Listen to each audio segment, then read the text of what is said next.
एक खूप चांगल्या प्रकारचा किट त्यांनी तयार केलंय, त्याचं अभिनंदन करतो आणि यानिमित्त मी कामगार मंत्र्यांना सुद्धा त्याचं अभिनंदन केलेलं आहे। पण अध्यक्ष महोदय, जरी किट चांगली असेल तरी त्याचं वितरण कसं करावं याबद्दलचा खूप मोठा प्रश्न आपल्या सगळ्यांसमोर आलेला आहे।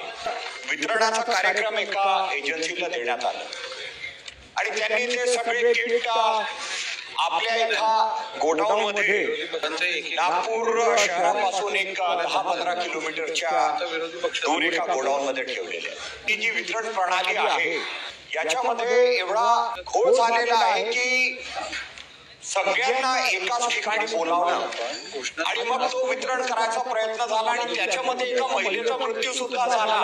ही बाब सुद्धा मंत्री महोदयांच्या लक्षात आहे।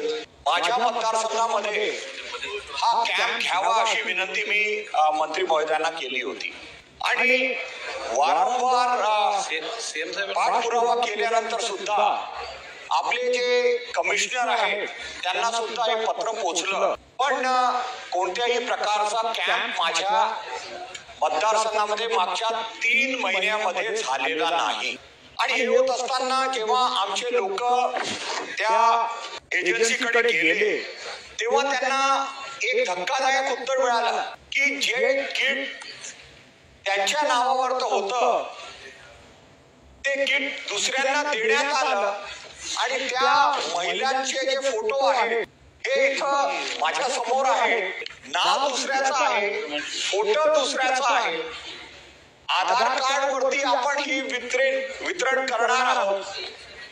अशा 3 तक्रारी माझ्या मतदारसंघामधून आलेल्या आहेत। मी त्याचे नाव वाचून दाखवतो। सुनंदा मनोहर रुईकर, रेणुका अर्जुन रुईकर, संगीता सुरेश रुईकर, या 3 महिलांनी जेव्हा अप्रोच केलं तेव्हा यांचं किट दुसऱ्या नावावरती ऑलरेडी वितरित झालेलं आहे अशी माहिती त्या एजन्सीने दिलेली आहे। नाव त्यांचं आहे, फोटो तो आहे तो वेगळ्या व्यक्तीचा आहे आणि या प्रकारचा घोटाळा या वितरण प्रणालीमध्ये झालेला आहे। म्हणून या लक्षवेधीच्या माध्यमातून माननीय मंत्री महोदयांना माझे काही स्पेसिफिक प्रश्न आहेत। सदर किट वाटप कॅम्प माझ्या उमरेड मतदारसंघामध्ये न लावण्याचा किंवा आयोजित न करण्याचे कारण कोणते आहे? तसेच कायमस्वरूपी उमरेड शहरात किट वाटण्याचा कॅम्प आयोजित करणार किंवा नाही आणि किती दिवसांमध्ये करणार? दुसरा प्रश्न, मी या विषयाबाबत कॅम्प आयोजित करण्यासाठी कामगार मंत्री व कामगार राज्यमंत्री यांना अनेक निवेदन दिलेले आहे।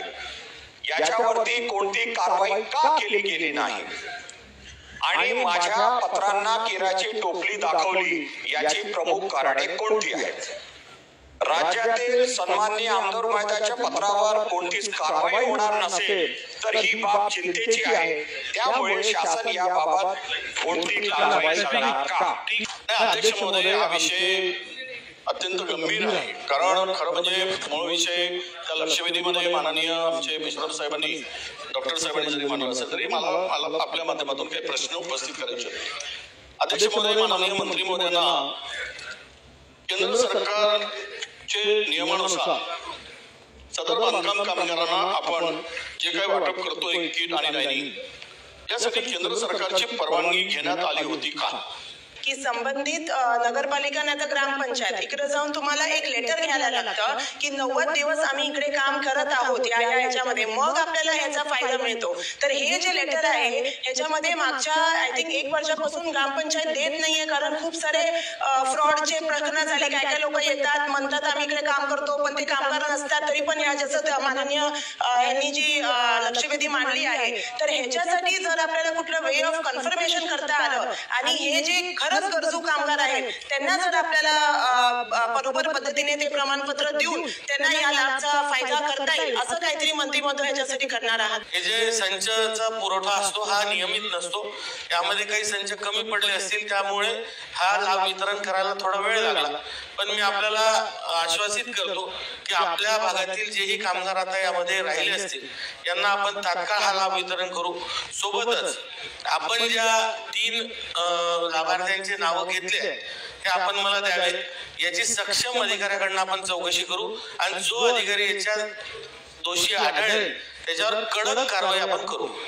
या प्रस्तुत प्रकरणामध्ये कामगारांच्या हिताचं काय आहे ते बघण्यात येईल. पण आपण जे सांगितलेलं आहे एजंट तयार झाल्यात वगैरे, तर माननीय मंत्री महोदयांच्या अध्यक्षतेखालीच एक कमिटी तयार करून या योजनेमध्ये जास्तीत जास्त पारदर्शिता कशी आणता येईल या संदर्भातला प्रयत्न केला जाईल.